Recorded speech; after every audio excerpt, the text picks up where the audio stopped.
produziam a prosperidade esperada para esses países, seja esse modelo qual fosse. Então, outras variáveis deveriam estar presentes também. Um autor muito importante que vai marcar esse debate sobre desenvolvimento humano no mundo é o Amartya Sen.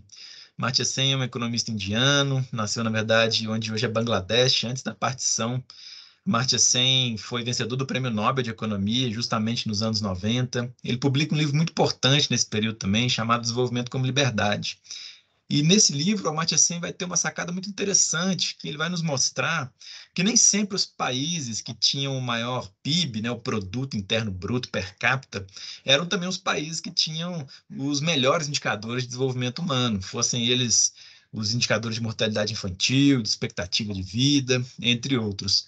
Aliás, muito curiosamente, em um dos capítulos, eles usam exatamente o exemplo do Brasil, para nos mostrar que o Brasil, apesar de ser um dos países com a maior economia do mundo naquele momento e até hoje, quando comparado, por exemplo, com o Sri Lanka, essa pequena ilha, né, pobre ainda ali no sul, abaixo da Índia, nós tínhamos indicadores de qualidade de vida muito inferiores ao do Sri Lanka.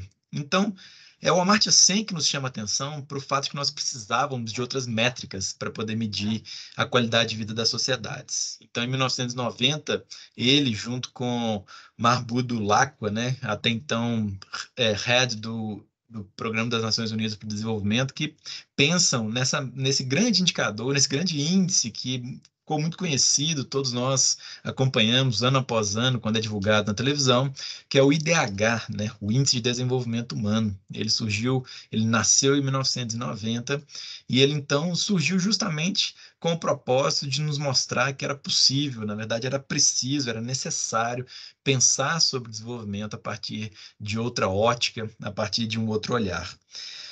Nos anos 90 também, nós temos um período muito interessante de globalização. Essa palavra que hoje parece que está fora de moda, mas para quem viveu os anos 90 sabe que foi a palavra principal ali ao longo daquela década. Eu fiz o meu ensino médio nos anos 90 e eu digo a vocês que essa era uma palavra onipresente nas aulas de história, nas aulas de geografia. Nós discutíamos muito esse tema. Inclusive, foi nos anos 90 que no Brasil nós tivemos como presidente o Fernando Henrique Cardoso e tinha um programa humorístico na televisão.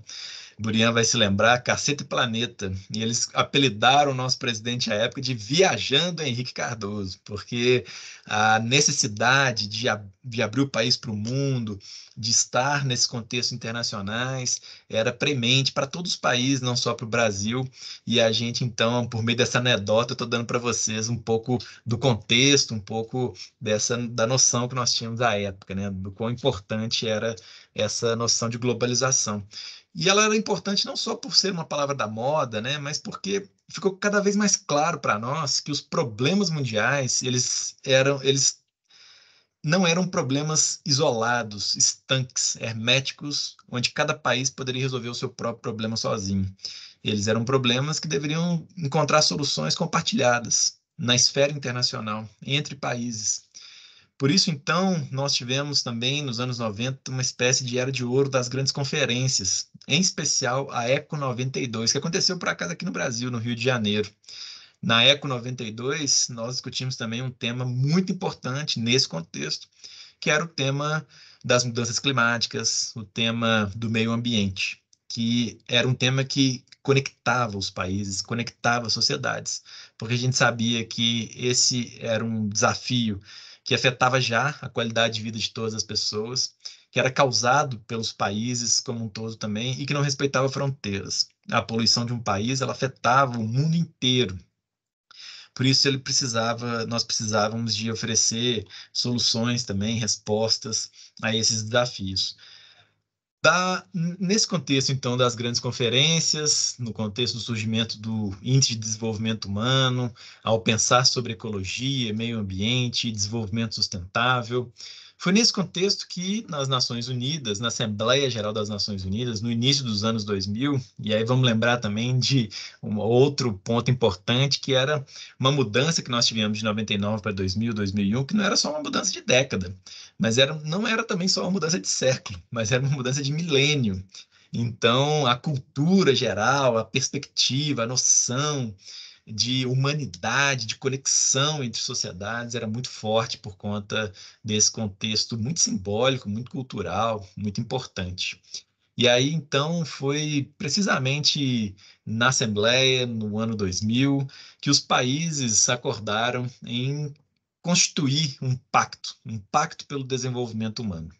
Esse pacto, então, ele passou a ser conhecido como o Pacto do Milênio, e ele deu origem a grandes objetivos que deveriam ser perseguidos pelos países nos 15 anos seguintes. Então, aqueles que acompanharam esse debate vão se lembrar muito bem desses ícones. Aqui nós temos os ícones dos objetivos do milênio. Eram 8 objetivos ou 8 formas de mudar o mundo.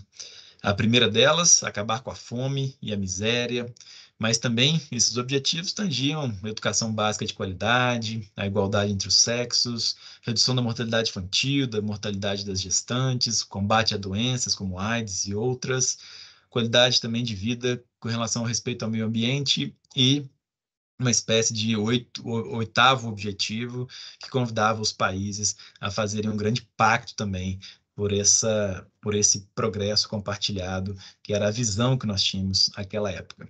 Aqui é importante dizer que do início dos anos 2000, havia uma perspectiva muito grande de que esses objetivos seriam alcançados por meio da cooperação internacional.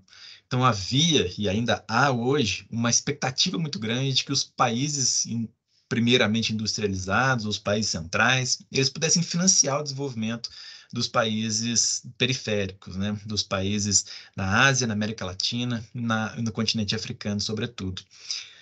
O fato é que nós tivemos um grande sucesso, sim, no alcance dos ODM.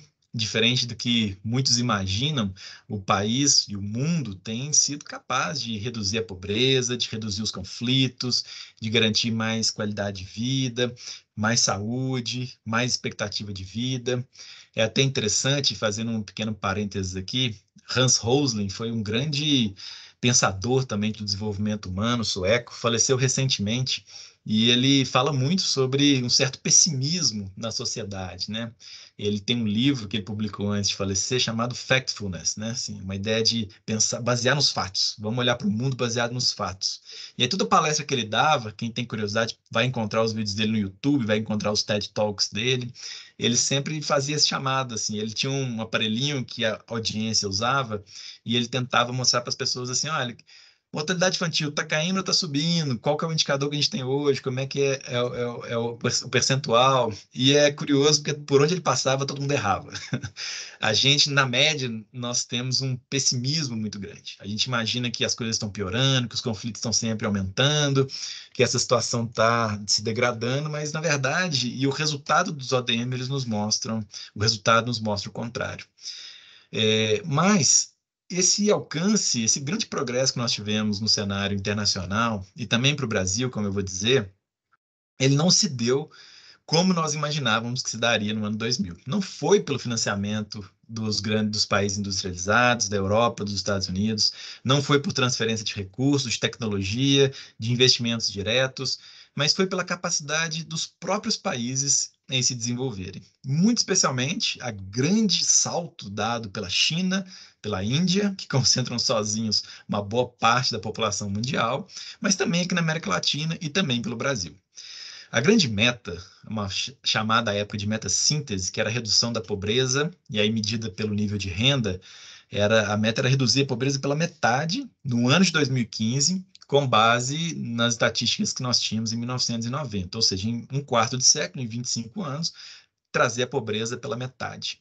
E o mundo conseguiu fazer isso. Muito por causa, mais uma vez eu repito, do progresso na China, do que aconteceu na Índia, mas o Brasil ele conseguiu alcançar essa meta com 6 anos de antecedência. Ali no ano de 2009, nós já havíamos reduzido a nossa pobreza pela metade, com base nas nossas estatísticas de 90.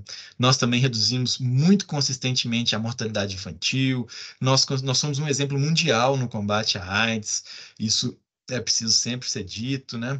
A questão da universalização do acesso das crianças ao ensino fundamental também é um alcance dos anos 90, do início dos anos 2000. A título de curiosidade, uma meta que nós não batemos e que ainda hoje a gente está patinando é a meta de redução da mortalidade materna. Mas, em geral, para a grande maioria das metas dentro dos objetivos, dos 8 objetivos, nós conseguimos bater com sucesso, antecipado ou superando em muito o que havia sido estabelecido.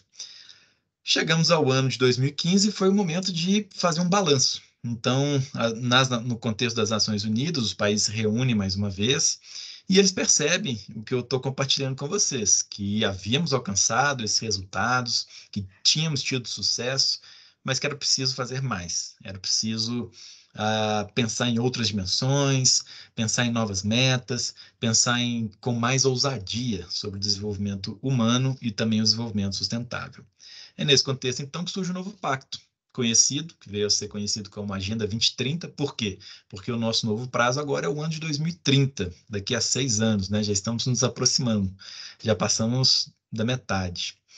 E também, ou conhecido também como o ODS, né? O Pacto ODS, ou Objetivos de Desenvolvimento Sustentável. Nessa passagem do ODM para o ODS, muita coisa mudou. Nós tivemos, então, um crescimento muito grande na quantidade de objetivos e também de metas. Então, nós saímos de 8 objetivos para 17 objetivos. Mais uma vez, a erradicação da pobreza estava lá como um objetivo chave, síntese, o primeiro de todos.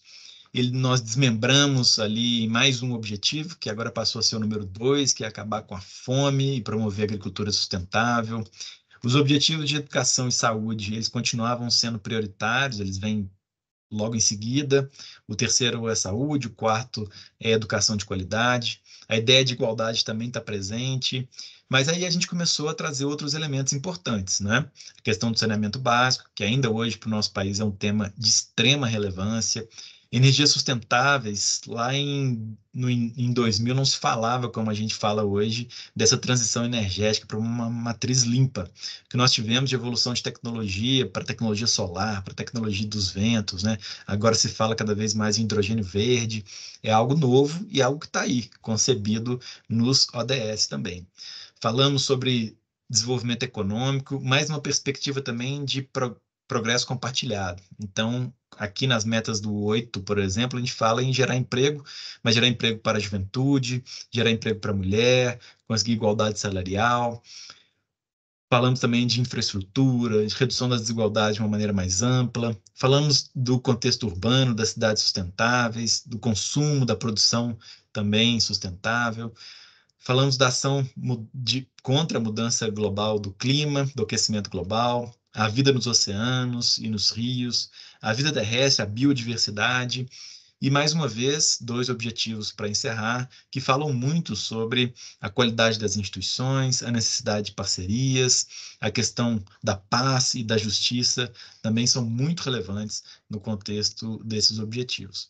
Do ponto de vista da quantidade de metas, nós passamos para 169 metas. Então, também tivemos um crescimento bastante exponencial na quantidade dessas metas.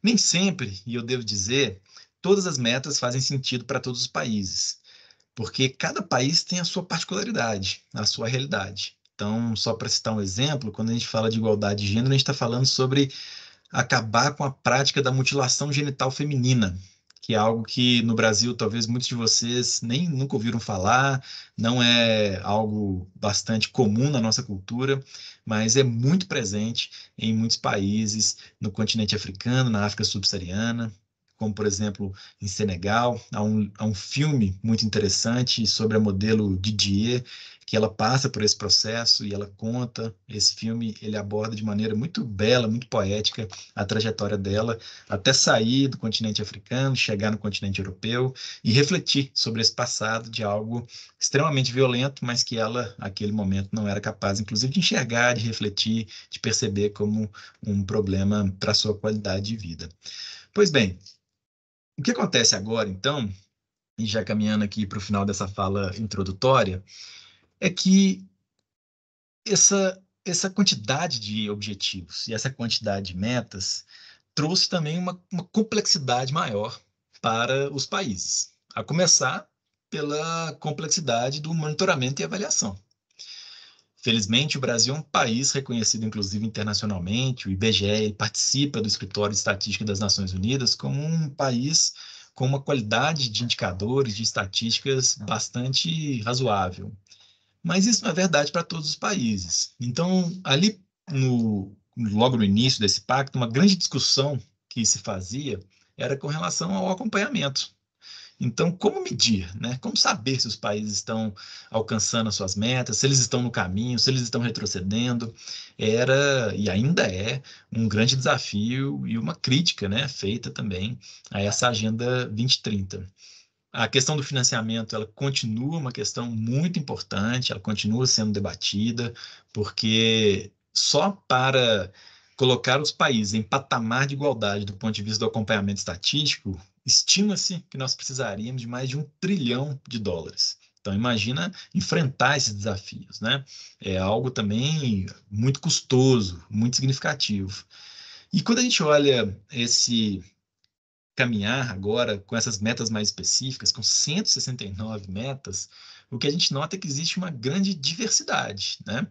Alguns países, assim, tanto na trajetória, quando a gente compara ao longo do tempo, então algumas vezes nós estamos avançando, aí de repente acontece uma pandemia, nós retrocedemos, mas também com relação à comparação no tempo, no espaço, melhor dizendo, porque o alcance também dos países não é homogêneo. Os países não caminham todos em uma direção única para o alcance dessas grandes metas. Então, isso é algo também que a gente deve levar em consideração.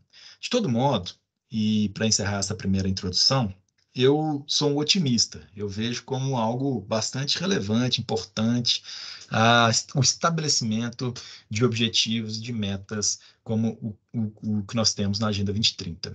Isso porque permite aos países e também às unidades subnacionais, aos estados federados no Brasil e até mesmo aos municípios brasileiros, uma espécie de template, um quadro de referência. Uma referência para onde nós podemos olhar, né? Então, se eu estou em dúvida sobre por onde começar, eu sou um prefeito recém-eleito, então agora, né, nós temos eleições em 2024, eu quero fazer o meu plano de governo, eu posso olhar para esses indicadores para poder entender melhor quais são as principais prioridades no meu território, no contexto, no meu município.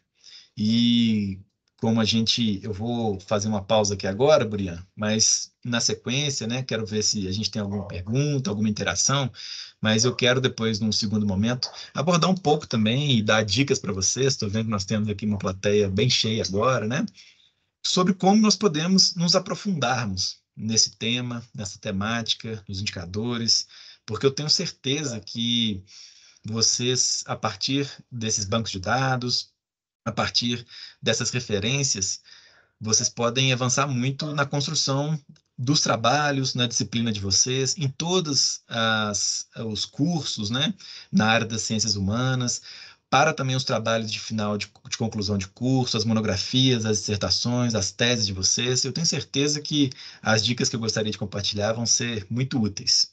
Mas, antes disso, eu vou só fazer uma pausa breve aqui para saber se nós temos alguma interação, alguma pergunta.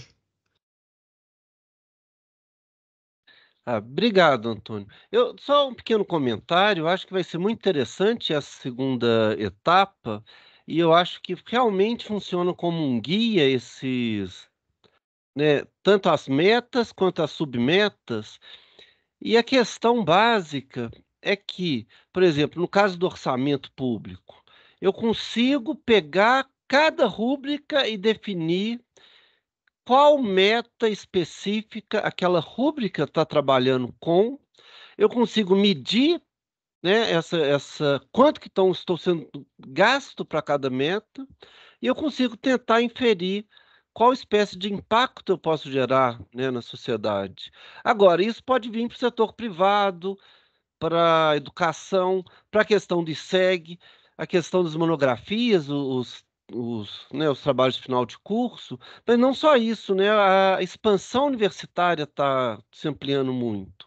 Talvez seja muito interessante a gente pensar, no caso da expansão universitária, qual meta a gente está tentando atingir, né? E aí, um pequeno comentário aqui, né, eu gostaria que você, né, comentasse um pouco. Eu acho que a primeira questão, ou duas questões, né? Né, se tem uma construção complexa em nível mundial, né, de coordenação, de pactuação de metas, o que então, por exemplo, fala assim: ah, não, será que não poderia ter uma meta, por exemplo, de democracia? Talvez não, que você acabaria restringindo essa pactuação, né?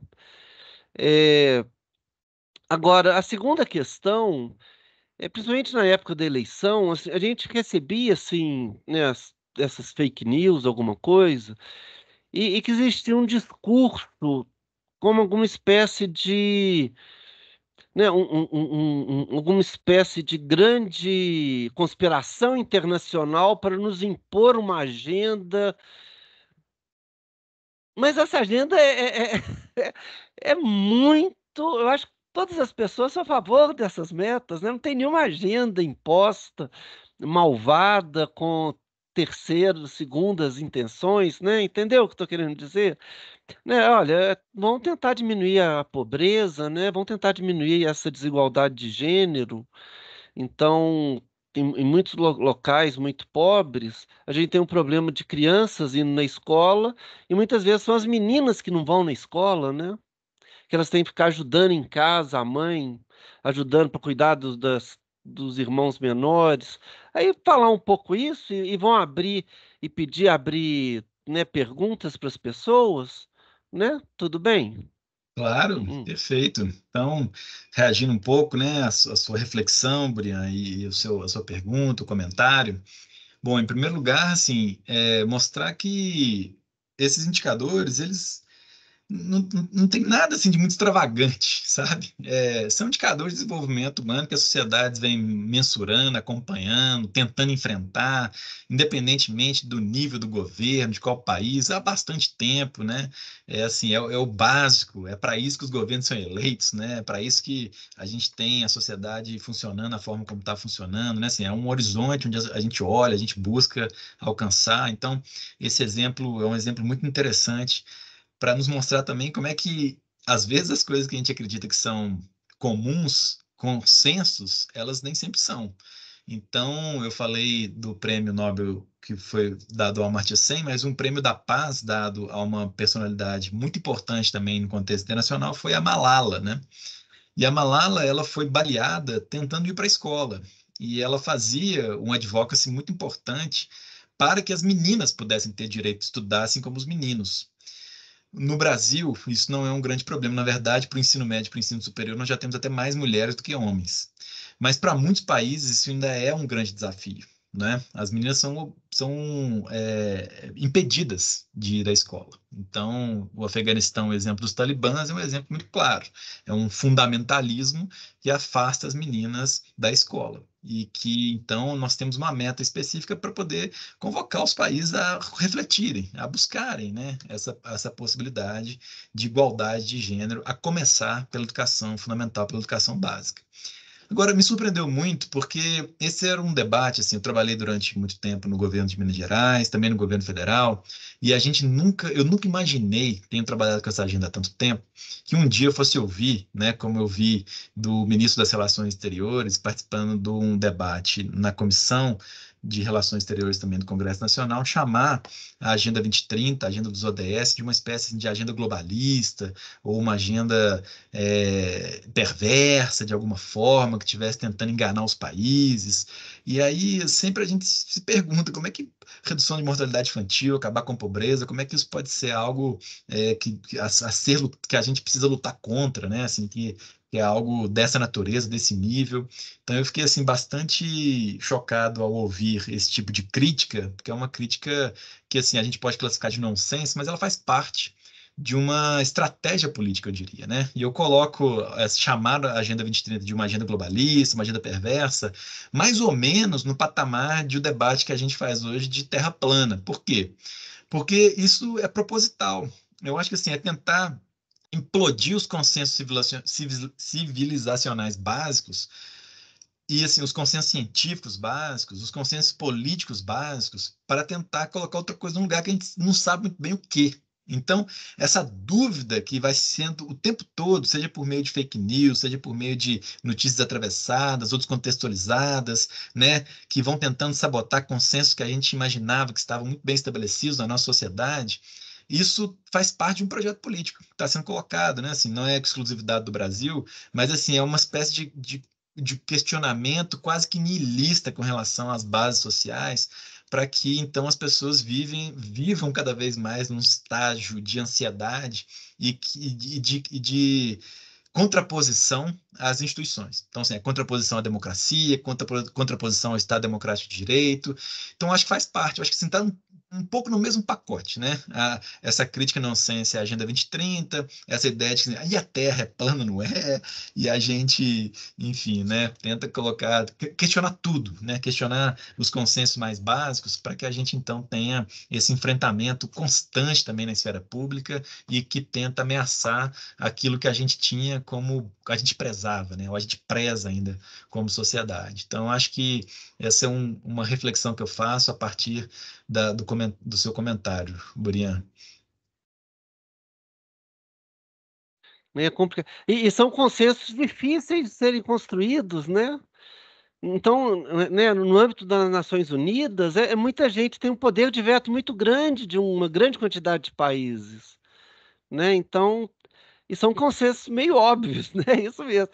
Ah, eu sou contra ou a favor de aumentar a mortalidade infantil. Ah, eu sou a favor. Não, ninguém vai falar que é a favor, né? Então, legal, interessante. Mas então, e a questão do orçamento e essa coisa? Eu acho que assim, e eu acho que prossegue, né? Eu acho que eu comentei com você, a gente está, né, tem a ideia dos ODS bem forte. Como é uma escola de negócios, na verdade, tem muito a ver, né? Mas muitas vezes você pode não ver muita relação, né? Se pensar assim, não, tô, né, preocupado com negócios ou estou preocupado com uma viabilidade de investimento, mas na verdade a gente consegue fazer isso sim, né? Fazer uma ligação com qualquer coisa que a gente faça com esses objetivos, né? Onde efetivamente a gente consegue impactar, né? Né, negócio, né? Então, contabilidade, administração e economia. A gente tem uma atividade de extensão muito legal e crescente, que eu acho que é importante. E aí a gente consegue fazer isso, né, com um certo exercício, né, pensar o que nas nossas práticas impactam, né, quais submetas, quais metas, o que que eu posso fazer. É óbvio que a gente é muito pequeno, não vai conseguir, né, medir impactos, mas eu acho que seria uma coisa interessante, inclusive para uma medida nossa, né, né, o que que você acha disso? A própria SEG meio fazer um relatóriozinho disso, de alguma maneira, no semestre ou anual, não sei. O que que você acha disso? Eu acho muito relevante. Eu acho assim que, como eu disse, o ODS ele serve de template, né, para a gente, inclusive, avaliar se as nossas ações, do ponto de vista do poder público, mas também do ponto de vista dos investimentos privados, elas estão em sintonia com as prioridades. É difícil, gente. Eu falo para vocês, se vocês encontrarem fora das 169 metas dos Objetivos de Desenvolvimento Sustentável, algo que seja assim, extremamente relevante para a nossa sociedade, um grande tema que tenha ficado de fora. Vocês imaginarem assim que está dentro do escopo de prioridades da sociedade brasileira, a gente vai encontrar ali correspondência muito direta, muito imediata. Então a gente consegue, essa fala do Burian é importante, por exemplo, olhar para o orçamento planejado, seja nos instrumentos, né, do plano plurianual, da lei orçamentária anual, né, o que foi executado também nos balanços dos governos e entender se a destinação dos recursos ela está em sintonia com as prioridades que assim, nós temos essa Agenda 2030 como uma janela para enxergar essas prioridades. Então, a gente consegue entender se essas coisas estão alinhadas ou se elas estão muito diferentes. E não é óbvio, assim, nem o governador, o prefeito ou o presidente sabe de cabeça como é que está sendo distribuído o orçamento dele. Então, é uma ferramenta, é um instrumento que nos permite, claro que exige um pouco de análise de dados, mas a gente consegue chegar nesse nível e observar, então, a distribuição do orçamento, né? Então, eu quero dar um primeiro exemplo aqui, vou pedir licença para compartilhar minha tela de novo, que eu acho que ele é muito ilustrativo na direção que nós estamos conversando. Esse aqui é um painel que foi construído pelo BNDES. Então, nós temos aqui um banco de fomento público, ele buscou nos ODS um template também, uma referência para entender onde ele estava investindo, quanto ele estava investindo e a relação desse investimento com as prioridades desse território. Então, se a gente clicar aqui, por exemplo, estou clicando no ODS número 1, ele vai me dar o mapa do Brasil e ele vai me dar o investimento do BNDES relacionado, ou seja, que tem correspondência com o enfrentamento da pobreza, em cada um dos estados brasileiros. E o que vocês percebem assim, de curioso, né? Assim, nesse primeiro mapa que a gente está olhando aqui? Olha que interessante. Quanto mais escuro, só para a gente poder analisar melhor o mapa, quanto mais escuro, maior o investimento. Então, aqui, ó, em Santa Catarina foram 5 bilhões, em Minas Gerais, 2,4 bilhões, e aqui, por exemplo, no Pará, foram 165 milhões. Curioso, gente, que está invertido, vocês estão percebendo? No Grande Norte, no Nordeste, que são as regiões que têm a maior percentual da população em situação de pobreza, e aí também outros indicadores piores do que a região Sudeste e Sul, desemprego, trabalho informal, entre tantos outros que nós poderíamos citar aqui a noite toda, são justamente os estados que recebem menos investimento do BNDES. Agora, eu gostei da transparência, porque o banco nos ajuda a entender isso, que está faltando investimento onde mais precisa. Então, justamente nas regiões mais pobres, pensem, o Piauí, né, está com 25 milhões e o Santa Catarina está com 5 bilhões. É uma diferença enorme, né, entre os investimentos realizados no Grande Norte e no Nordeste e os investimentos realizados no Sul e no Sudeste. Não fosse o template dos ODS, essa relação que o banco está fazendo, dificilmente a gente conseguiria enxergar, pelo menos dessa forma. Então, é um template que facilita a nossa análise, facilita a nossa percepção da realidade. E se eu passar aqui pelos outros indicadores, vocês vão perceber um padrão. Olha só, eu fui agora para a educação de qualidade. De novo, nós temos aqui São Paulo recebendo o maior volume de investimentos e o Grande Norte e Nordeste recebendo volumes menores. Posso ir para água e saneamento, que é um drama, por exemplo, no Pará e no Piauí. E a gente tem, de novo, mais investimentos em Curitiba, em São Paulo, no Paraná, no estado, né? Para os paulistas. E por aí vai. Eu posso passar aqui por outros indicadores também que vocês vão ver esse padrão se repetindo o tempo todo. Então percebam como é interessante, né? Como é que a gente tem aqui a oportunidade de enxergar melhor como os recursos públicos estão sendo distribuídos a partir desse template que é dos ODS.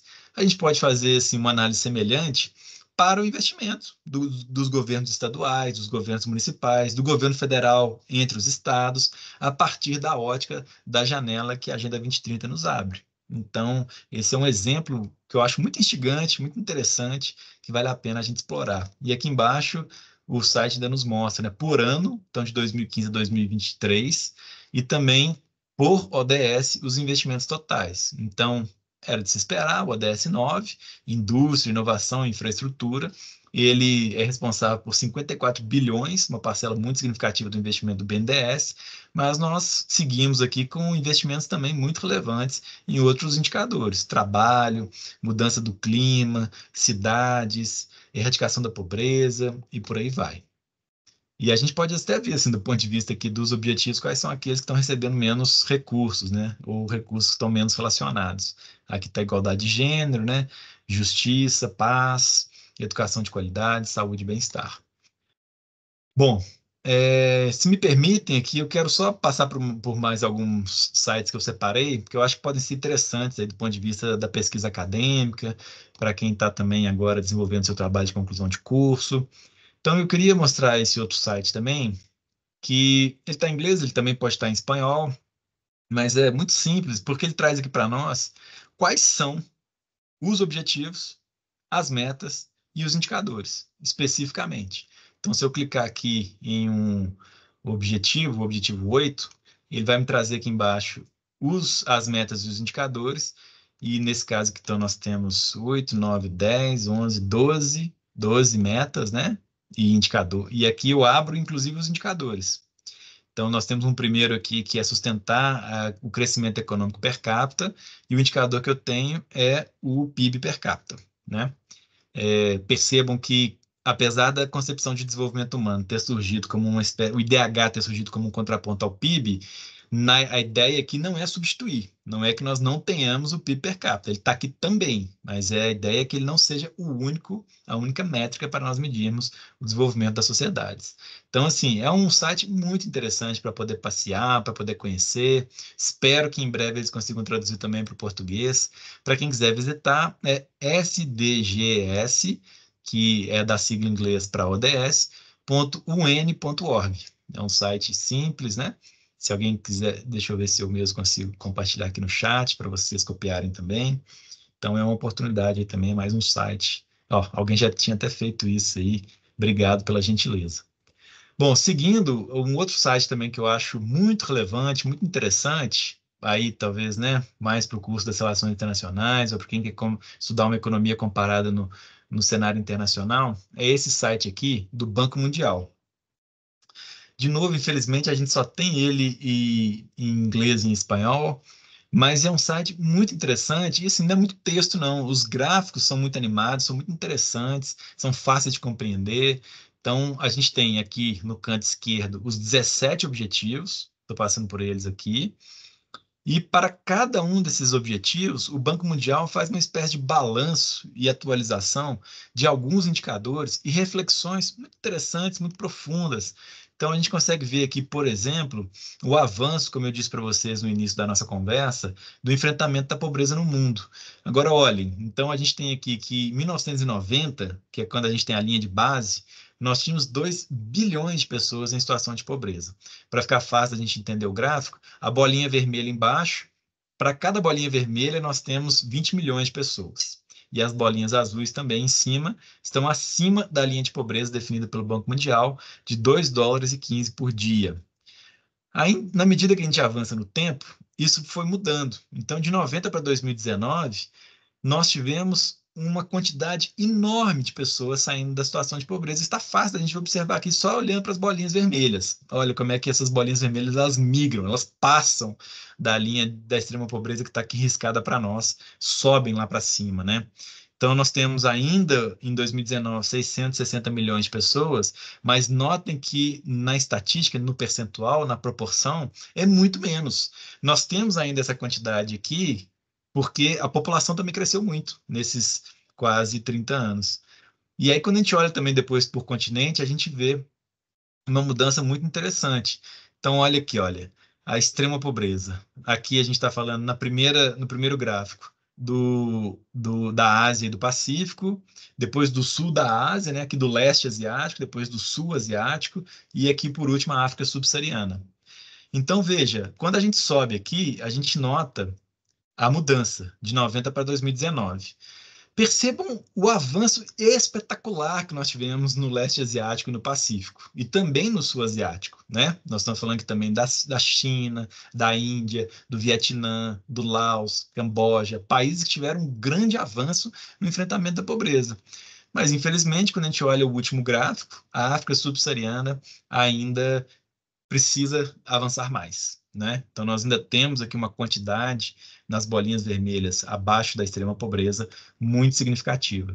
E aí, pessoal, eu convido vocês. Eu não vou passar aqui por tudo, sei que o nosso tempo é escasso, mas é muito interessante passear por esses dados, conhecer. Aqui, por exemplo, está mostrando o impacto da Covid, como é que sobe, né? Aqui, ó, nós estávamos numa trajetória descendente, de repente nós tivemos um repique de pobreza durante a pandemia, que agora nós temos que enfrentar também nos próximos anos.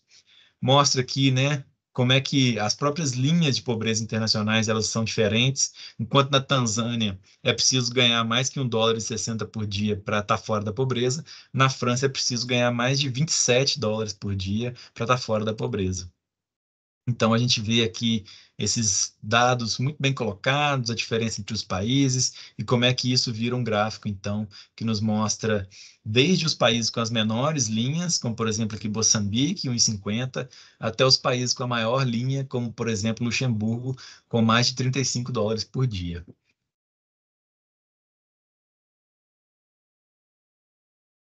Bom, eu não sei vocês, mas eu acho assim super interessante. E aqui é um gráfico interativo ainda. Eu posso trazer para baixo ou para cima e ele vai me dar a quantidade de pessoas em situação de pobreza se nós adotássemos medidas diferentes. Então, se eu vier aqui numa medida bem baixinha, igual a de Moçambique, eu teria no mundo só aqui, ó, 220 milhões de pessoas em situação de pobreza. Mas, por outro lado, se eu tivesse uma linha alta, perto daquela lá de Luxemburgo, eu teria quase a população inteira do mundo, né, em situação de pobreza. A do Brasil é perto de US$ 7, se não me engano. Então, se a gente tivesse aqui uma linha parecida com a do Brasil, quase a metade da população mundial também, 3,5 bilhões de pessoas estariam em situação de pobreza. Bom, esse foi um segundo site que eu queria mostrar para vocês. Eu acho relevante, eu acho interessante. Ele vai mostrar aqui também a redução, né? Aqui com destaque para a China. Mas para dar tempo aqui de passar pelas dicas, eu quero visitar outros painéis também, que eu acho que são interessantes, podem ser úteis para vocês. Aqui é o chama Atlas do Desenvolvimento Humano. É um produto da Fundação João Pinheiro, de Minas Gerais, um grande orgulho da Fundação João Pinheiro, em parceria com o PNUD e com o IPEA. Vocês vão poder fazer consulta a centenas de indicadores no nível municipal, para séries temporais grandes, com, por vezes, a possibilidade de dividir esses indicadores, né, de desagregá-los, melhor dizendo, por sexo, por idade, por urbano-rural. Então, para pesquisa, esse site ele é fenomenal, ele é espetacular, ele vem sendo atualizado ao longo do tempo. A gente consegue acompanhar também assim, um grande perfil, né? Se eu quiser ver, por exemplo, aqui um perfil da região metropolitana, aqui de Belo Horizonte, então ele vai me dar de acordo com todas essas dimensões, população, saúde, educação, até participação política, um panorama do desenvolvimento da região metropolitana de Belo Horizonte. Então, aqui o IDHM, né, o IDH para o município, para a região metropolitana. A gente teve uma queda aqui na pandemia, né? Aconteceu em geral para os estados, para os municípios. Mas se eu for descendo aqui, ele vai me mostrando, ó, cada um dos dados. Aqui está em português, está fácil da gente consumir. Recomendo muito, sugiro a vocês mergulharem nesse site, passearem por ele, irem conhecendo. A gente está falando muito de uma perspectiva acadêmica, Burian, mas assim, como cidadão, eu acho que nós deveríamos ter também assim, um certo letramento sobre as condições sociais, econômicas, de desenvolvimento humano, da nossa realidade, do nosso município, do nosso estado. Então fica também essa dica para a gente explorar aqui com relação a isso.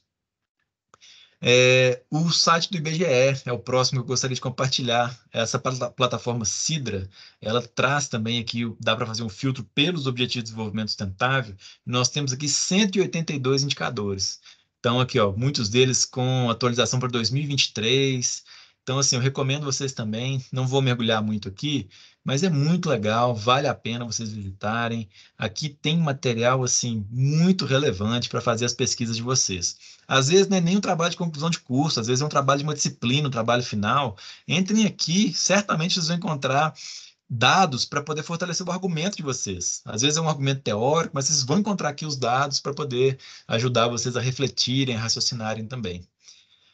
Por último, esse site é o site do desenvolvimento das cidades sustentáveis, é o Índice de Desenvolvimento Sustentável das Cidades. É um site também espetacular, fabuloso, e que nos permite, assim como o Atlas do Desenvolvimento Humano, chegar agora no nível do município. Então, para a gente ver assim, o que está acontecendo no meu território, onde eu vivo, né? A gente consegue olhar aqui, então, os perfis das cidades. Tem todos os municípios do Brasil, por menor que o município seja, a gente tem aqui essa oportunidade de olhar. Então, eu recomendo a vocês para entrarem aqui, para clicarem no município de vocês. Vou clicar num aleatório aqui, por acaso é a minha cidade natal, e a gente vê a avaliação geral. Olha, por indicador. Aqui naquela corzinha semafórica, né? Então, vermelho é o que está muito ruim, precisa melhorar. Verde é o que já tem a meta alcançada. E o amarelo e o laranja é o que está baixo, mas está ali mais ou menos no caminho. E o site do Cidades Sustentáveis ainda me entrega um ranking. Então, eu consigo ver aqui que a cidade ela está mais ou menos na posição 2.600 de 5.500 municípios no Brasil. Tem uma pontuação geral de 46 em 100. E aí, se eu entrar aqui também dentro de cada indicador, dentro de cada dimensão, ele vai me dar o conjunto dos indicadores aqui de maneira detalhada. por objetivo, com os resultados, o indicador mais recente. Então, assim, é algo muito relevante, muito interessante, que eu recomendo muito a vocês mesmo que visitem aqui. Uma anedota para poder concluir, sei que faltam 10 minutos para a gente fazer aqui o nosso último debate. Aconteceu na minha cidade há 4 anos atrás, mas eu tenho certeza que não foi exclusividade da minha cidade, não. O candidato a prefeito, ele entrou na internet, agora é obrigado a registrar o plano de governo no TSE, e ele copiou um plano de governo, assim, o primeiro que apareceu no Google, ele abaixou, colocou o nome dele e entregou no TSE. Por acaso, era um programa que havia sido apresentado pelo candidato a prefeito de Belo Horizonte, João Leite, há muitos anos atrás. Então, perceba uma completa desconexão. Um plano que foi pensado para uma metrópole, uma capital do estado, ele foi copiado e colado para ser entregue ali, meio que de qualquer jeito, no município do interior do estado, com uma realidade econômica e social bastante distinta. É, Se, assim, com acesso a uma plataforma como essa, a gente consegue fazer um plano de governo muito melhor. Eu consigo enxergar melhor as prioridades do meu município, eu consigo ver onde eu posso atuar. Olhando para os indicadores, eu consigo imaginar as políticas públicas que eu preciso desenvolver. Eu consigo conhecer também as políticas do nível estadual e federal, que podem me ajudar a enfrentar aqueles desafios. Então, é uma ferramenta, de fato, espetacular e eu acho que para todos, para os gestores públicos, para os acadêmicos e, eu repito mais uma vez, também para nós, cidadãos que temos interesse, né, em ver a nossa cidade, o nosso estado, o nosso país, a nossa sociedade melhorar. Briano, desculpa se eu atravessei aqui demais, mas Nada, tá excelente, tá excelente. E aí apareceu, eu tenho uma pergunta, mas aqui o Guilherme também está perguntando como a economia circular pode ser mensurada nesse contexto. Mas eu quero aproveitar esses sites excelentes com, né, e voltar para a questão do orçamento público. Se a gente conseguisse, e aí pensando que contabilidade é um curso do ICEG, né? Então, na verdade, talvez fosse possível realmente essa questão do orçamento, a gente conseguir colocar nessas caixinhas, por exemplo, o Tribunal de Contas pedir para as prefeituras fazer, por causa que eu poderia, né, cruzar esses dados de indicadores que a gente tem com os dados, né, por causa que eu quero ver assim, será que o objetivo realmente está sendo priorizado? Será que aquela cor vermelhinha que aparece ali é um problema da assim, a gente está atacando isso mesmo ou a gente não está, não é? Isso é uma coisa interessante demais, né? E aí a questão da economia circular, que na verdade eu acho que tem toda uma questão de sustentabilidade ecológica, né? Também, né? perfeito. Eu acho Uhum. que, assim, nós temos uma grande oportunidade de pensar sobre essas novos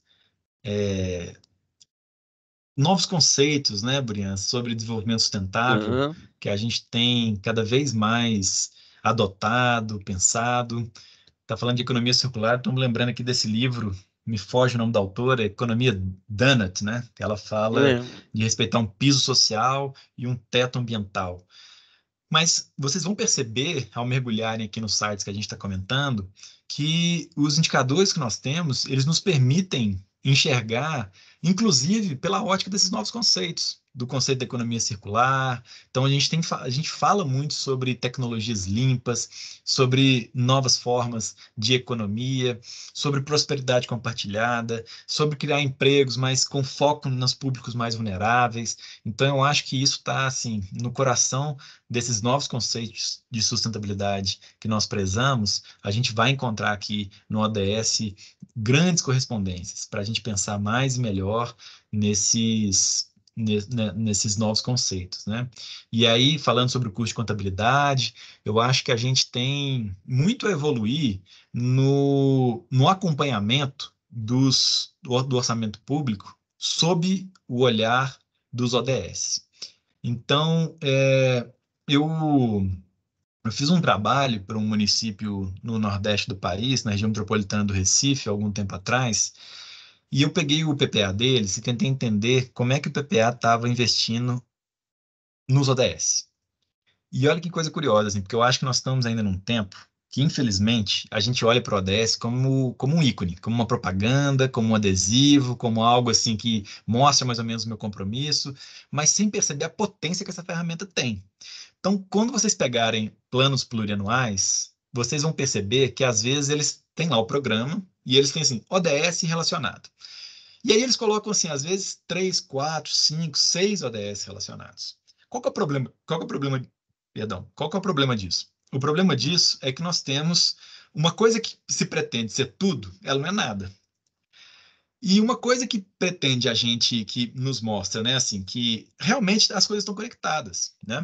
É um programa que ele vai enfrentar a violência contra a mulher, ele vai também promover mais qualidade de vida para as crianças, e ele vai potencialmente ampliar a liberdade dessa mulher para poder conseguir mais empregos, né, se educar, enfim. Só que se a gente não saber usar essa ferramenta dos ODS, a gente se perde. Então, o que que eu fiz nesse trabalho, né? Eu fui lá e reclassifiquei cada um dos programas em 800 páginas de PPA. Por exemplo, em um programa de enfrentamento à violência da mulher, nós temos não um ODS, mas nós temos uma meta específica para atacar esse problema dentro de um ODS. Quando eu reclassifiquei tudo, eu pude enxergar como é que o orçamento estava sendo distribuído do ponto de vista dos ODS. Então, isso permitiu que nós olhássemos para esse município e apontássemos para os gestores públicos áreas que estavam completamente negligenciadas, apesar de serem áreas extremamente prioritárias. Então, o município não estava investindo como deveria em enfrentamento da pobreza, apesar de ser um dos municípios mais pobres do país. O município não estava enfrentando a questão da segurança pública, apesar de ser um dos 5 municípios com a maior taxa de homicídios no país. E quando a gente mostra isso, às vezes o gestor que está lá fazendo o PPA com a maior boa vontade do mundo, ele toma um choque. Mas é um choque que serve muito para poder aprimorar o instrumento de planejamento dele. E foi muito útil nesse contexto, e eu torço muito para que seja útil em outros contextos também. Isso é curioso, está falando quase que assim, às vezes as coisas acontecem que a gente não sabe, né? A gente pensa que está priorizando alguma coisa, mas na verdade não está. Por isso que é fundamental, né, você medir, né? Que igual você está falando aí, é verdade, às vezes e é um choque. A pessoa não está sendo cínica ou coisa que o valha, né? Ah, interessantíssimo. Mas então, a moça chama Kate Howarth. É, E ano passado você teve um evento em nível mundial, a gente participou, Departamento de Economia da PUC, dessa economia donut. O professor Edio conseguiu trazer para a gente, o que é muito bom, né? Ah, interessante demais, viu? Eu tô gostando muito. É, eu não sei se alguém tem mais alguma pergunta. Eu acho que esse é um tema muito, muito caro para a PUC. E eu acho que é meio isso. A gente já está chegando 1 hora. Mas eu gostei muito, viu, Antônio? Gostei muito mesmo. Eu acho que todos nós gostamos muito. Você tem uma grande quantidade de mensagens aqui elogiando, ainda bem. Eu acho que também é muito bom para os nossos alunos. É, só um pequeno comentário sobre economia e teoria econômica. Economia é uma ciência social, né? Então, assim, é uma economia social. Então, às vezes, parece que não, né? Às vezes parece que é um número, alguma coisa. Mas a gente está falando de gente, sempre. E aí eu acho que isso ajuda demais o nosso curso. Explicitar que, na verdade, a gente está falando de relações sociais, relações humanas, de pessoas, de bem-estar, né? Então, é ótimo. Eu não sei se alguém tem mais alguma dúvida. E aí eu acho que, né, de repente agradecer muito a você, Antônio. Gostei muito, né? Vamos com certeza marcar próximos eventos. Excelente. E a primeira SEG Meeting que eu estou sendo host aqui, né? Sendo Então, eu espero que eu não tenha feito nada errado, mas eu acho que não fiz, não. Né? muito Mas bom, muito Breno. obrigado. Uhum. Ah, espera só um pouquinho. O Edio levantou a mão. Não, Ô, ô, ô, gente, eu Edio. quero primeiro. Oi, Cláudio, professor Antônio. Eu quero primeiro me desculpar por não estar com a câmera aberta aqui, porque hoje eu tive reunião online a tarde inteira e agora o dispositivo está aqui na tomada. Mas estou aqui acompanhando com muita atenção, assim, gostei muito da exposição. Quero parabenizar o professor Cláudio e você pelo que nos brindaram aí, né, nessa noite, e muito pertinente também, né, o tema e o modo como você o abordou para os esforços que a gente tem feito nesses últimos tempos na PUC, no ISEG, né, de incorporar de maneira mais orgânica, não só nas nossas unidades curriculares, mas também nas atividades previstas, né, para os percursos formativos dos nossos cursos, esses ODS, né, que são sempre muito bem-vindos, embora às vezes a gente olhe para eles com um certo medo, né, porque com otimismo, como você bem mencionou, mas com um certo medo de eles serem um sarrafo alto demais, né, dadas as dificuldades, assim, as injunções todas que a gente tem de enfrentar para poder buscar atender a esses objetivos, né? Mas, enfim, é só mesmo para registrar aqui o meu agradecimento e os meus parabéns aí pelo evento. Excelente. Então, muito obrigado, Antônio. Muito obrigado, Burian, Edio, pelas palavras. Muito obrigado a todos também que estão aqui acompanhando. E obrigado, inclusive, àqueles que vão ver, né? Que essa palestra vai estar Vai, disponibilizada com certeza. nas mídias. É, Então, foi uma alegria. Espero que a gente continue tendo oportunidade de debates como esse. O professor Marcelo comentou para o reitor de graduação nosso, infelizmente ele não pôde assistir. Ele está muito interessado, ele vai ver lá a gravação, professor Eugênio Leite. Mas muito obrigado. E aí, só ver, tem uma grande quantidade de elogios, eu fico olhando se, né, aparece alguma coisa. Mas obrigado, Antônio, então. Né? E Obrigado, obrigado a gente. todos Obrigado, também. Burian. Um grande Né? abraço e até Excelente. a próxima. Tchau. Até a próxima. Aí que eu tenho que parar de gravar, eu não posso perder a gravação. Senão todo mundo vai brigar comigo. Mas obrigado. Um abraço, gente. Um abraço. Excelente final de semana. Pessoal, tudo de bom aí, ótimo fim de semana. Tchauzinho, gente. Bom final de semana.